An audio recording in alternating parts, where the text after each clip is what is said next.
Si Sabrani kan alhamdulillah sudah selesai. Tapi lagi puber-pubernya kan, umur 15 tahun itu lagi puber-pubernya, lagi mau cinta-cintanya. Akhirnya karena dengan cinta itulah dia tidak mau ambil kubronya. Terus pas kelas 1 SD itu saya mulai menghafal sampai surah Ad-Duha itu. Terus saya setahun menghafal. Terus di kelas 2 SD tuh di sekitar rumah saya tuh diadakan Amazing Camp Quran 5 hari. Nah, kebetulan karena saya tertarik ya, saya ikut. Alhamdulillahnya itu hafalan saya sudah sampai di surah Al-Ghasyiyah. Itu di tahun 2018 akhir.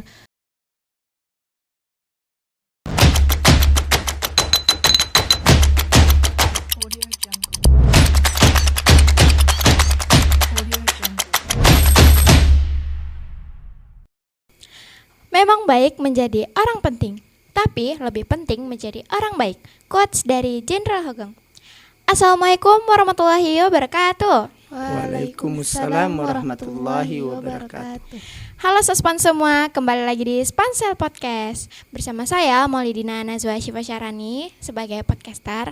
Nah Sospan semua, bagaimana nih kabar kalian semua? Semoga kalian selalu sehat ya. Nah teman-teman, di podcast sebelumnya kita sudah mengundang Kepala Sekolah dari SMP Negeri 9 Bontang, yaitu Ibu Lilin Indriawati SPD.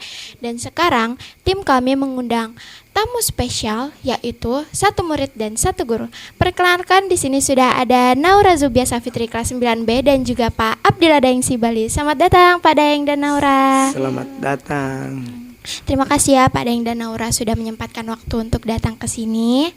Nah, jadi sebelum itu saya akan menceritakan sedikit tentang Pak Daeng dan juga Naura ini. Nah, jadi Naura ini adalah penghafal Al-Quran dan sekarang sudah hafal 7 juz.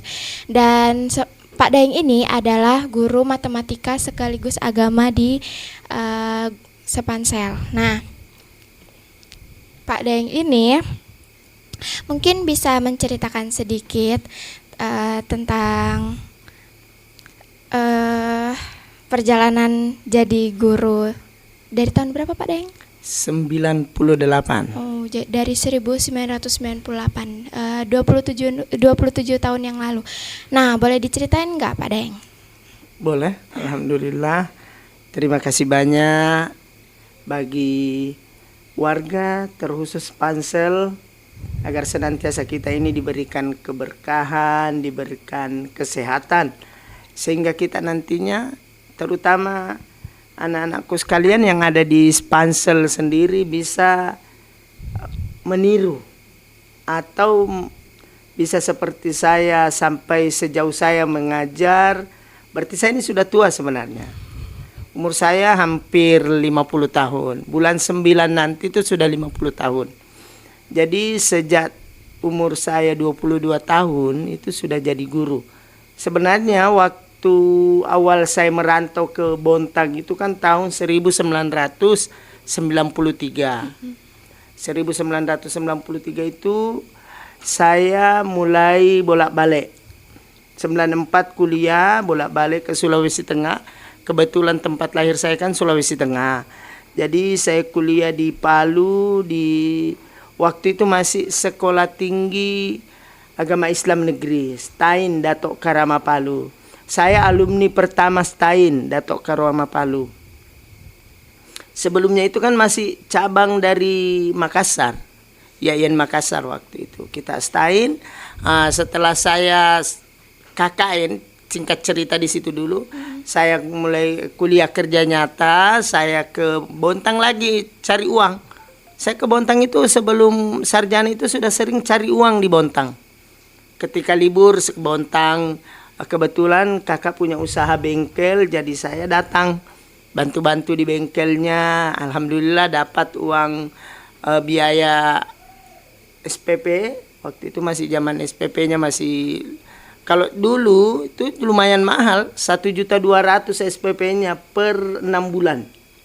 Jadi kalau 1 bulannya itu kan berarti 200.000. Jadi biaya saya bolak-balik itu akhirnya sampai sarjana. Saya mau cerita dulu sedikit nih. biaya pendidikan saya selama sarjana itu 3.400.000. Saya catat tuh. Saya catat semua biaya perjalanan saya, mulai bahkan beli obat nyamuk pun saya catat. Pengeluaran selama kuliah. Mungkin kalian anak-anak SMP 9 kalau mau dihitung belanjanya per hari 10.000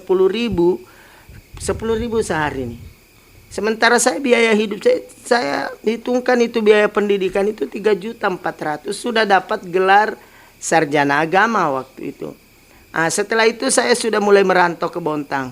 Begitu saya sarjana, saya punya KTP, langsung saya pindah ke Bontang, mengajar langsung di Bontang, punya penduduk Bontang. Jadi sebagai penduduk Bontang 98 itu saya sudah jadi penduduk Bontang. Olehnya itu saya mulai mengajar. Sebenarnya diterima di dekat rumah saya, rumah kakak saya, diterima mengajar di situ. Tetapi saya masukkan lamaran di sekolah-sekolah besar kayak YPK, Vidatra, kemudian ke Sangatta, ke Balikpapan. Ternyata belum rezeki. Akhirnya saya tetap mengajar di dekat sekolah. Waktu itu gaji saya masih pertama saya mengajar 98 itu 1 bulannya 12.500 1 bulan tuh di MTS Alamin. Jadi MTS Alamin itu yang membesarkan saya awalnya. Setelah itu mungkin saya mengajar, akhirnya dipercaya lagi sekolah lain. Jadi mengajar 2 sekolah. Jadi di MTS Alamin mengajar sejarah kebudayaan Islam. Kemudian di SD Islam YPL saya mengajar guru kelas waktu itu. Kemudian lama kelamaan saya ikut tes di YPK. Tahun 99 itu saya ikut di YPK tes. Pertamanya lulus sih, tapi mungkin rezekinya tidak di situ, akhirnya tidak dipanggil-panggil.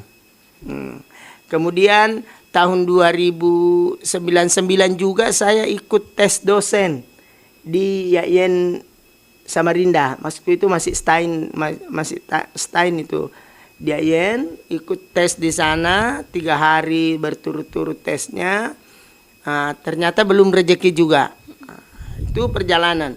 Jadi kalau di zaman saya jadi guru, itu ketika awal itu anak murid itu betul-betul patuh sama gurunya. Apa yang kita sampaikan dia dengarkan, dia laksanakan. Itulah murid dulu. Zaman 27 tahun lalu itu mereka kerjakan. Jadi dia datang, misalnya dia senang mau datang ke rumah saya. Saya kan masih bujang, umur 22, masih muda loh itu, umur 22 itu. Anak murid saya itu datang, itu boleh dia datang ke rumah itu minta izin dulu, bolehkah kami datang ke rumahnya. Kalau tidak diizinkan dia tidak akan datang. Tidak, betul-betul anak-anak dulu ketika 27 tahun lalu itu dan beberapa tahun berikutnya itu memang betul-betul menghargai muridnya. Termasuk anak murid saya sudah ada di sini juga menjadi guru di SMP Negeri 9 Bontang. Itu Bu Komsatun Hairiatun itu. Bu Komsa itu anak murid saya. Itu pun murid saya sudah beberapa tahun saya mengajar. Maksudnya murid muda. Berarti begitu tuanya sudah saya ya. Gitu. Anak murid saya sudah jadi guru. Bahkan sekarang rata-rata yang saya ajari di SMP 9 ini, setelah dipindah di SMP Negeri 9 itu rata-rata murid saya itu anaknya murid saya yang dulu. Jadi misalnya anak murid saya nih sudah jadi guru, sekarang punya anak, sekarang ini anaknya lagi yang sudah saya ajar. Bahkan anak murid saya sudah ada yang sarjana, beberapa orang tuh. Yang mungkin jodohnya cepat datang ketika dia SMP. Ketika dia SMP itu sudah menikah, tamat SMP menikah, akhirnya sampai sekarang sudah sarjana. Mungkin cukup itu dulu. Jadi Pak Daeng sebelum jadi guru di SMP 9 dia juga pernah mengajar di mana tadi Pak Daeng? Di SDI, ya, EPL, di sama SDI. MTS. Iya. Jadi itu tadi cerita Pak Daeng ya teman-teman. Nah sekarang ini kan mau masukin bulan puasa nih ya teman-teman. Jadi kita bisa meminta sedikit sama Pak Daeng, gimana hal positif apa yang bisa kita lakukan saat puasa nih Pak Daeng? Alhamdulillah kayaknya kita ceramah lagi jadinya.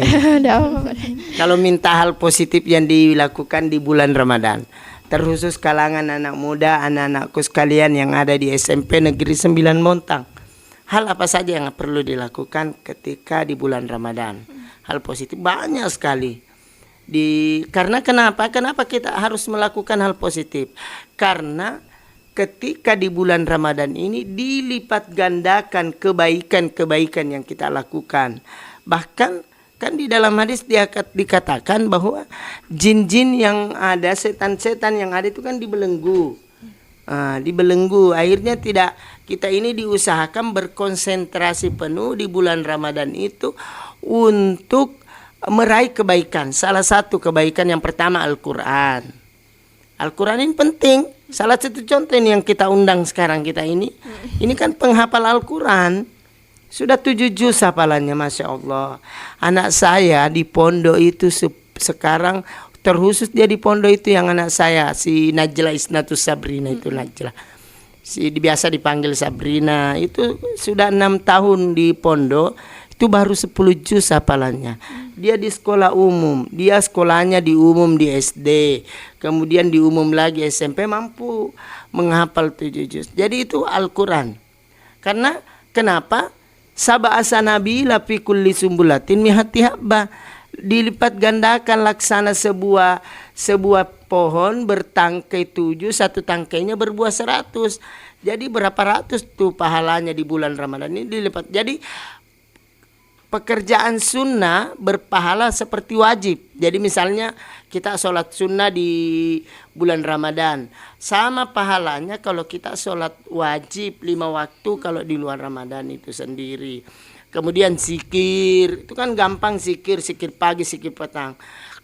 Kemudian bersedekah itu mengalir terus pahalanya. Olehnya itu hal-hal contoh kebaikan yang bisa dilakukan di bulan Ramadan itu sendiri.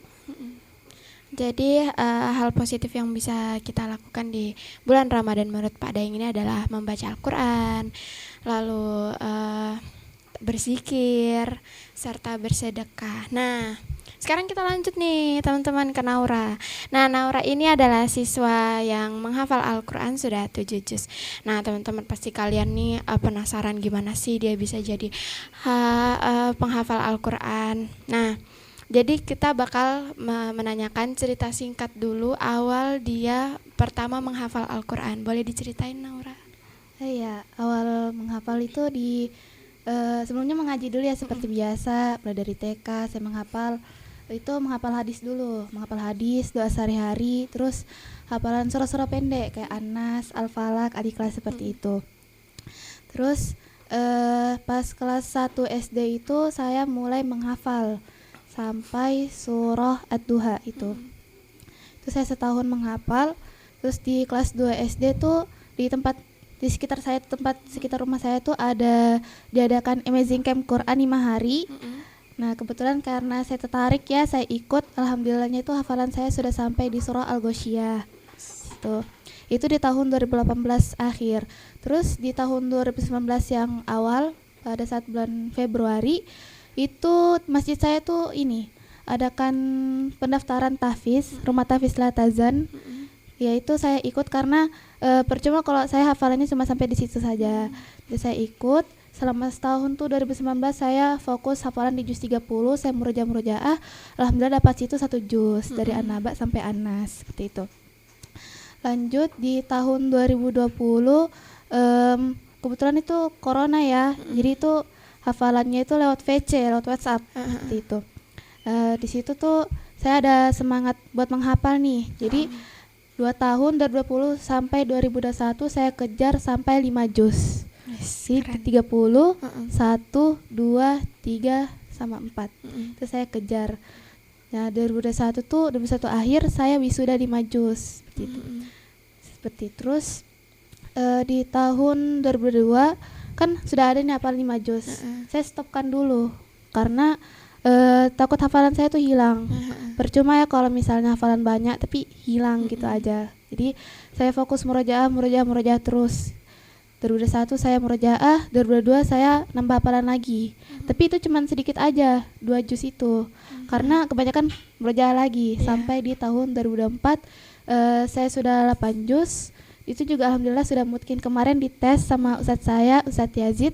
Itu alhamdulillahnya lancar, 8 juz. Seperti itu. Jadi agak nggak mudah ya. Memang kalau misalnya menghafal Al-Quran tuh guys, kita menghafal tuh gampang, tapi yang susah itu murojaahnya. Nah, sekarang pertanyaan kedua nih. Nah, ini kan Naura kan sudah banyak ikut lomba nih ya pasti. Nah, jadi kita ceritakan dong perjalanan pada saat lomba-lomba gitu. Awalnya itu di tahun 2019, kayaknya itu di bulan Mei itu saya ditawarkan sama ustadz saya buat ikut lomba di masjid di Bontang, tapi lupa di mana. Itu lomba di juz 30. Ya kemungkinan belum rezeki ya, di situ saya kalah karena juga betul-betul baru selesai itu juz 30. Jadi kayak belum mungkin gitu kan, belum lancar. Terus lomba kedua saya ditawarkan di Masjid Baitul Muttaqin. Itu tuh saingannya berat banget karena saingannya tuh remaja-remaja, sedangkan saya di situ masih kelas 3 SD. Masih kecil. Iya, masih kecil.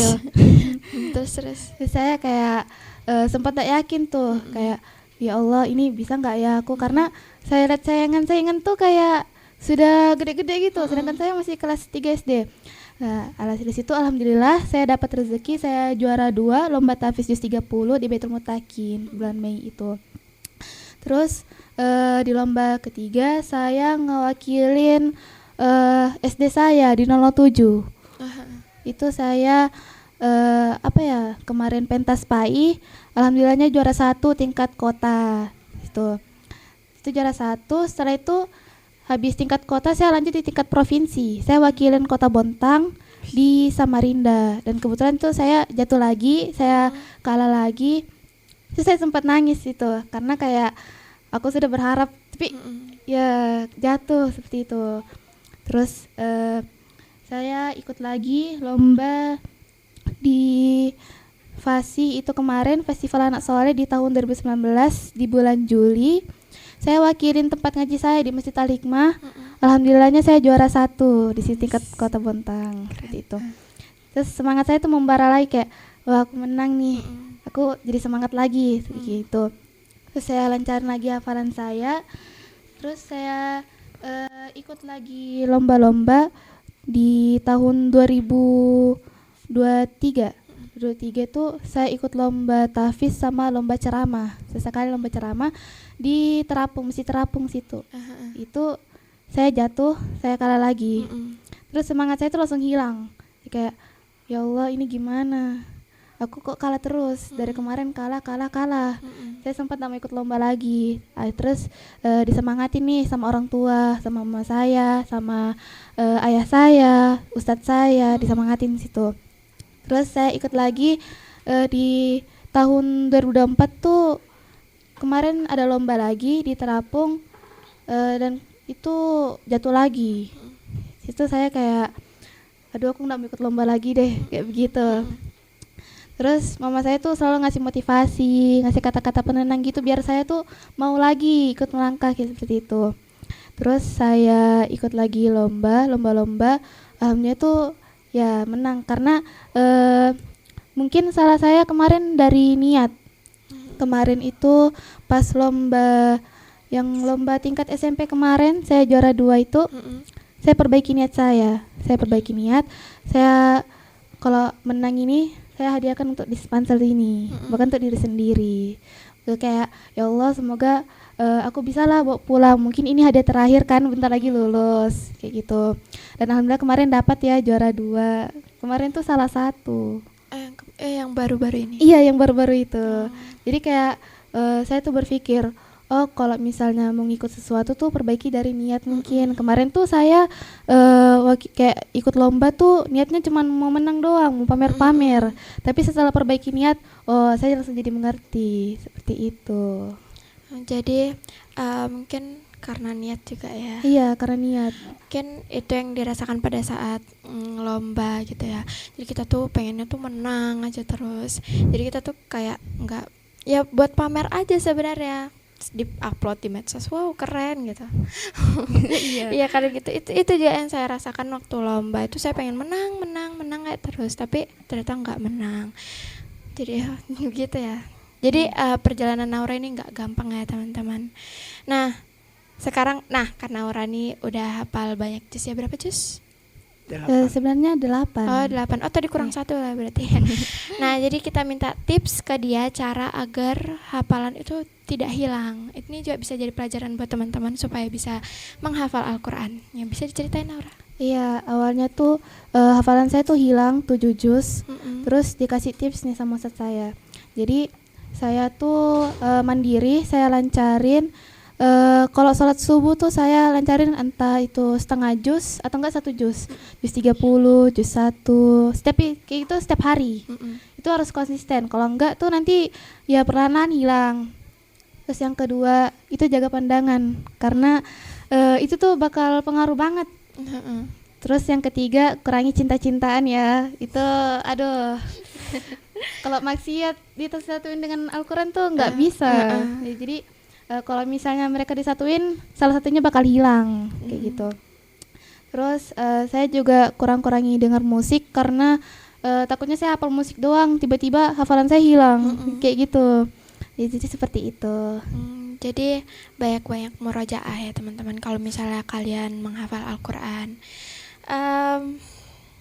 Itu agak susah ya sebenarnya tuh, menjaga hafalan itu tidak tadi sudah ya teman-teman.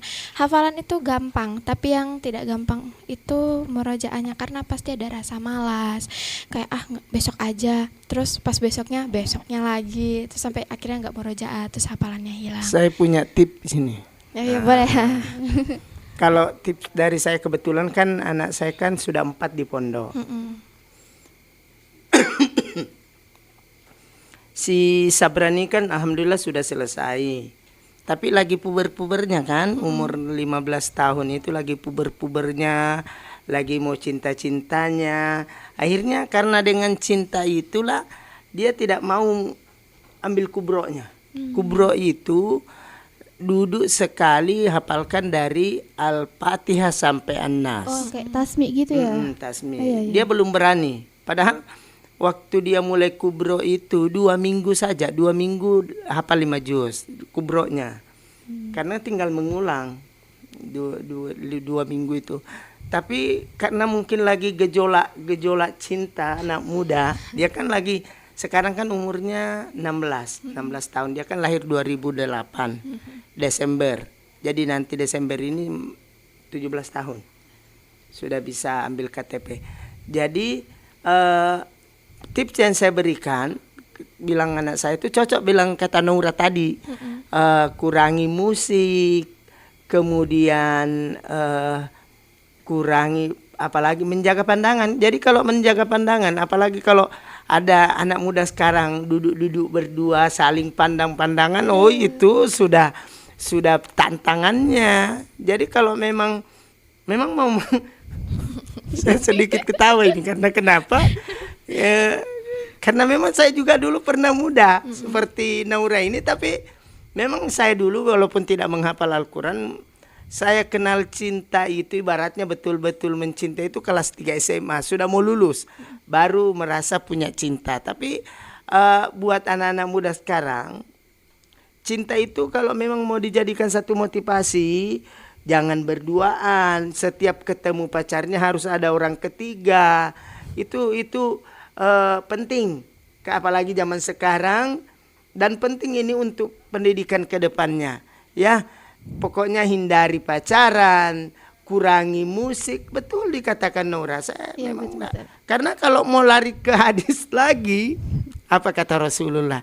Lebih baik telingaku dituangkan timah mendidih daripada dengar musik. Coba, timah mendidih api neraka lebih baik. Jadi dikurangi, diperbanyain, apalagi bulan Ramadan, diperbanyain zikir, banyak membaca Al-Quran. Mungkin itu tipsnya. Jadi itu tips dari Pak Daeng ya teman-teman, cukup membantu juga. Mungkin itu saja yang bisa Naura dan Pak Daeng sampaikan. Mungkin di lain waktu kita bisa mengundang narasumber lainnya. Nah teman-teman, jadi itu dulu sekian podcast kali ini bersama saya Maulidina Nazwa Syifa Syarani dan Abdillah Daeng Sibali, Dan juga? biasanya dipanggil Pak Daeng. dan juga Naura Zubia Sapitri. Oke guys, jangan lupa kalian komen, like, subscribe, and bagikan ke teman-teman kalian. Bye-bye.